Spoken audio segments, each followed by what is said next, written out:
موضوع اللعبة ذي ينتشر، انتبهوا للأطفال اللي عندكم اللي معهم أجهزة. والله نصيحة، انتبهوا لأطفالكم اللي معاهم أجهزة. اللعبة مرة خطيرة، وبعدين بنفس الوقت استخباراتية وشيطانية، تقرأ أفكارك.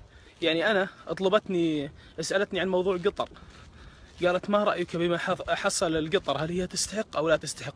يلعن إبليسها، ما أدري إيش دخلها بالسياسة.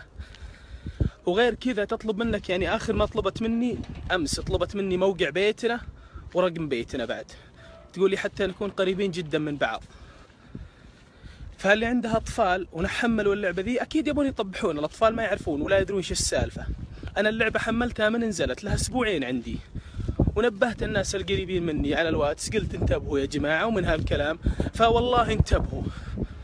بعدين إذا أنك يعني مصمم تستمر باللعبة، بقدم لك والله نصيحة، إذا قالت لك اقترب من الشاشة أو أريد أن أريك شيئا أو كذا، لف الشاشة، لفها عن وجهك، أو سوب الجوال فوق إلى السقف حق الغرفة.